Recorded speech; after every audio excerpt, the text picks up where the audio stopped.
Shalom, shalom, akiyam. First and foremost, I would like to give all praise, honor, and glory to Yahweh, Bahashem, Yahweh Shai, Bahashem, Rakah, Kodash. I would also like to give a double honors to the elders and apostles of Great Millstone, where I learned this 144% truth. I would also like to say peace and salutations to the hopeful elect, starting with the 144,000 men of Israel, which consists of the servants, the prophets, whom have been ordained since the foundations of this earth to sing this new song, which comes in the form of this gospel, which would be preached throughout all four corners of this earth and rest upon the ears of the innumerable multitude, men, women, and children of Israel, who may be scattered throughout all four corners of this earth. It's just Bayan back again through the spirit and power of Yahweh, Bahashem, Yahweh Shai.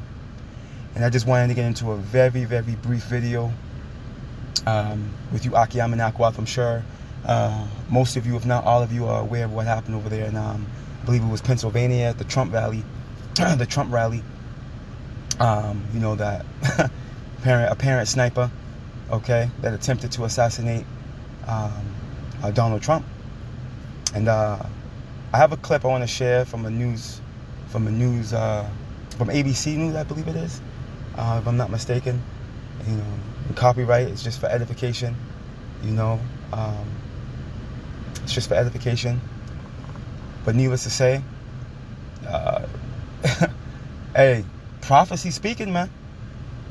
Okay, they're labeling this dude, you know, as a Republican. Okay, which is obviously going to create a form of tension between the left and right, Democrats and Republicans, man. Okay, that civil unrest is brewing, man.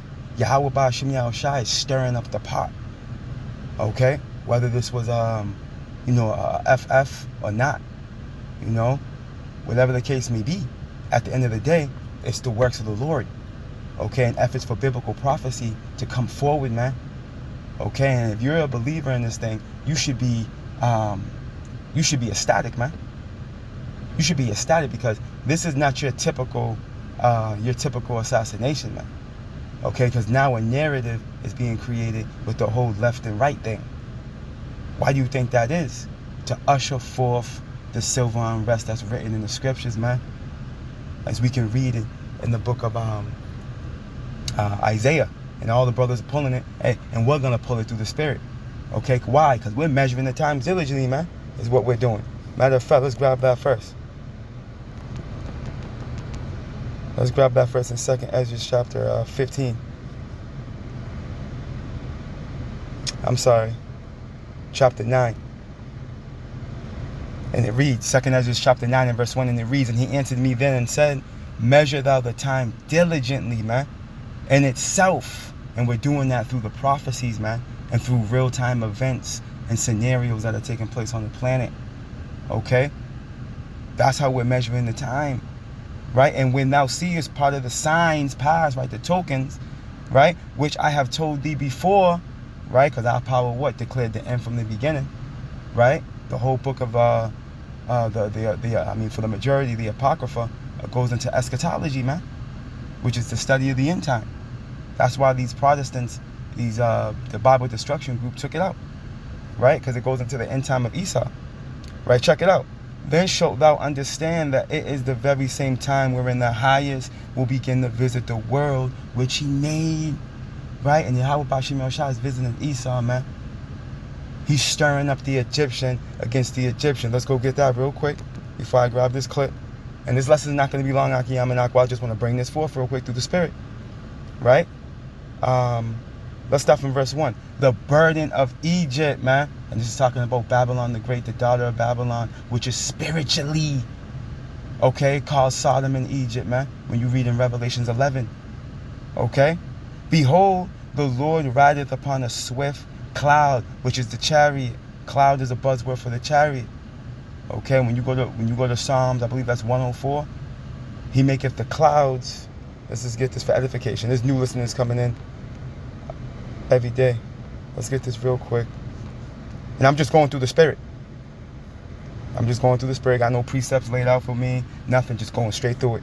Let's just go into it. I'm gonna go straight to the point. Now, matter of fact, I gotta stop from verse 1. The book of Psalms, chapter 104 and verse 1, and it reads, verse 3 is the point. Bless the Lord Yahweh, O my soul, O Lord Yahweh, my power. Thou art very great. Thou art clothed with honor and majesty. And this is our power. Okay, the power of Yasha Allah. Nobody else's, man. Amos, the 3rd chapter. I advise you to go read it if you don't know that. Right? Who coverest thyself with light as with a garment. Who stretchest out the heavens like a curtain. Here's the point. Who layeth the beams of his chambers in the waters. Who maketh the clouds his chariot, man. Yeah, these chariots can cloud cloak. This chariot's above us right now as we speak, as I make this lesson. Is the chariot above you, above me? You see? Who walketh upon the wings of the wind, man. Okay? Just want to bring that point home. So when you go back to Isaiah 19, this is talking about the chariot of Israel, man. You see? And shall come into Egypt. Okay? Babylon, the daughter of Babylon. Right? Which is America. And the idols of Egypt shall be removed at his presence. And the heart of Egypt shall melt in the midst of it, man. Okay, this is going into the climax of this place's visitation. When Yahweh Bashim Yahushua cracks these clouds and enters into this 3rd dimension, man. Okay, you can also read about that in 2nd Esdras, the 13th chapter, which we might go there. Here's the point.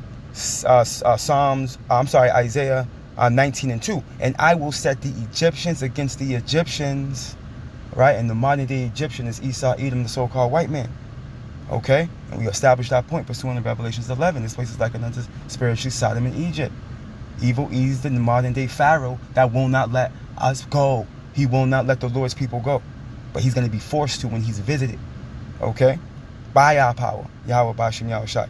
And they shall fight everyone against his brother. What's this going into? Civil unrest. Right? And everyone against his neighbor. City against city. See? Civil unrest, man. This is what's being conjured up as we speak. You see? And kingdom against kingdom, man. So this thing's going to spill over into a 3rd world war, ultimately, which is also brewing on the back burner. Okay? But the Lord's going to destroy this place from the inside out. Let's go get this clip real quick.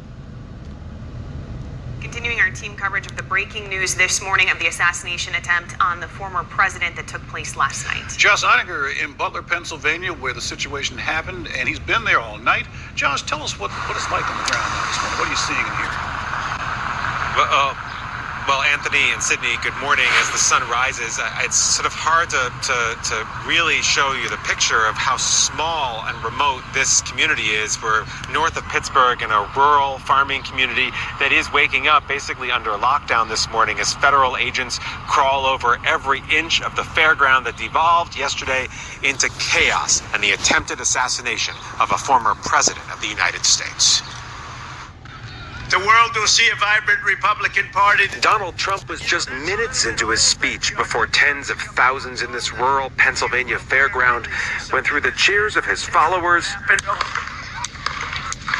Came the popping of gunfire. The former president grabbed at his right ear, then dove to the ground as a swarm of Secret Service agents scrambled to cover him. And we heard pound, pound, pop, pop, pop. In everybody's mind, it was like 4th of July. Somebody must have been still doing firecrackers. A few endless moments later, as panic rippled through the crowd, the agents brought Trump to his feet. Blood now trickling down his face, he raised his fist and mouthed the word, "fight," as his detail rushed him off the stage to the safety of an armored SUV. We got down, and we huddled, and we started praying. The FBI has identified the shooter as 20-year-old Thomas Matthew Crooks of Bethel Park, Pennsylvania, about an hour away. Officials say he perched himself with an AR-style rifle on a roof about 400 feet from the stage where Trump was speaking, and he fired at least 8 rounds before Secret Service counter-snipers returned fire and killed him. So we do not currently have an identified motive, although our investigators are working tirelessly to attempt to identify what that motive was. I saw the man that was hit in the head, and there was a lot of blood, and I knew there was no way he was going to survive that. A man in the crowd was killed, 2 others critically injured. Trump was grazed in the ear. I was shot with a bullet that pierced the upper part of my right ear, he later posted. I knew immediately that something was wrong and that I heard a whizzing sound, shots, and immediately felt the bullet ripping through the skin. Much bleeding took place, he added, so I realized then what was happening.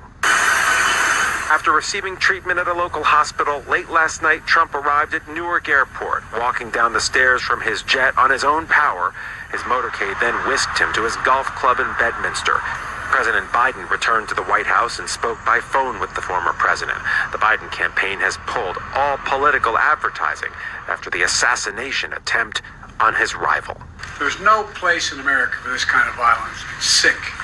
It's sick. It's one of the reasons why we have to unite this country. We cannot allow for this to be happening. We cannot be like this. The biggest question right now, of course, is why? Why did this shooter choose to attempt to assassinate Donald Trump? Voter rolls here in Pennsylvania say he was registered as a Republican. The investigation, of course, into all of this continues this morning. Also unclear how this happened, how the Secret Service managed to allow him to slip through their very tight security. The director of the Secret Service has already been called to testify. Now, real quick, you see towards the end how they're highlighting that he was a Republican. Okay, why do you think that is? Okay, there's so that dissension between the left and right that's already present amongst these people, these mere mortals in society, man. Okay, these regular Joe six-pack, you know, Edomites and the rest of these people that are joined unto the beast. You see, but it's these Edomites though. The Edomites are the ones that are going to be tripped. The Edomite Republicans and the Edomite Democrats.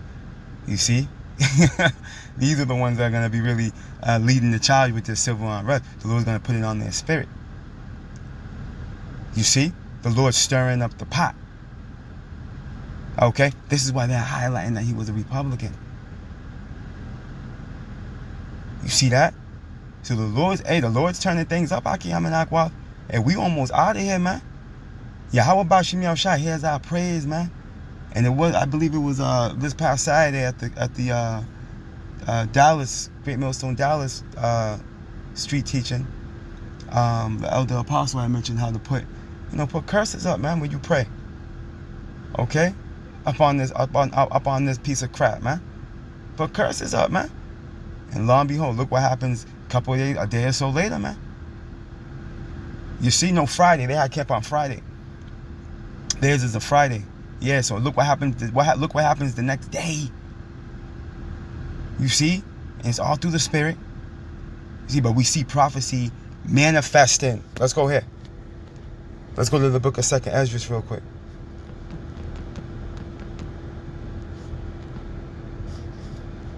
Let's go back to 2nd Esdras, the 13th chapter. We had mentioned it. And this is a beautiful chapter, heavy. But we're going to jump down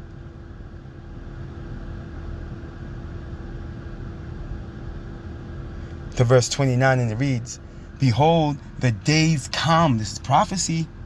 Prophecy means to say before. Check it out. "Behold, the days come when the Most High will begin to deliver them that are upon the earth," and the elect are going to be delivered. You see? The 1/3 of the nation of Israel. "And he shall come to the astonishment of them that dwell on the earth. And one shall undertake to fight against another, one city against another," civil unrest, "one place against another, one people against another." Ultimately, it's going to spill over into a third world war, which is going to usher the return of our Lord Yahweh Shai, as we're going to continue to read and prove right here. "And one realm against another," man. You see? Why does it say that? Because Yahweh Shai is going to come descend upon this place, man. When you get this word realm, right, a kingdom, right? Hey, the kingdom of heaven in the form of Yahweh Shai is going to descend upon this place, man. You see that? Empire, province. Let's get some similar words in the second definition. Right, world.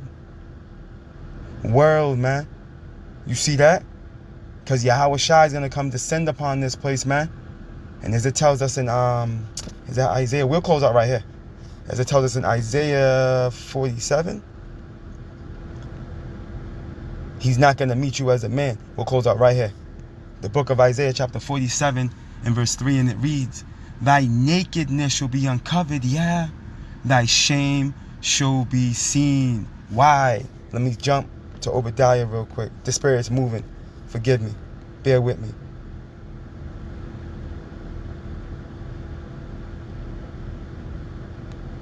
The book of Obadiah chapter 1 and verse 10, and it reads, for thy violence against thy brother Jacob, okay, which is us so-called Negroes, Latinos, and Native Americans, right? And his history testifies against him pursuant to what he's done to us from the 1400s till now. You see? Shame shall cover thee, and thou shalt be cut off forever. We're coming into this visitation, Akiyam and Akwaf. And him being cut off forever is going to take place in the kingdom of heaven after that 1,000-year grievous captivity that he has to serve with the rest of you heathen. You see? Isaiah 47 and 3, and it reads, thy nakedness shall be uncovered, yeah. Thy shame shall be seen. Everyone can see how sloppy Esau's moving. You see? I mean, even this looks a bit staged, but hey, we'll take it as we go. You know? We'll take it as we go. Hey, it is what it is. You know? We can't always cancel out the fact that, you know, the Lord's working. Okay? And we got the spiritual discernment to be able to see through the BS, ultimately. You know? But things are happening. That's the point. Check it out. I will take vengeance, man. The Lord said he's going to take vengeance. And I will not meet thee as a man, because the Lord's coming back in that extraterrestrial body. You see, that celestial body, man. Okay? He's coming back in his splendor and his majesty and his glory, man. Okay? That's how the Lord's coming back. He's not going to come back as a man. He's coming back as that angelic being. Okay? And there's nothing any power on this earth is going to be able to do with him. Pursuant to 2 Esdras 13, where we just were at, when you start from the top, it goes into the Lord when he comes through. How he's going to come through, man. All right? He's coming with that fire. Okay? Pursuant to Isaiah 66, man. So yeah, we're going to leave it right there through the Spirit and power of Yahweh Bashim Yahweh Shai. Lord willing, you Akiyam and Akwaf will edify. All praise, honor, and glory to Yahweh Bahashem, Yahweh Shai, Bahashem Rakah Kodash. Double honors to the elders and apostles of Great Millstone, where I learned this 144% truth. Shalom.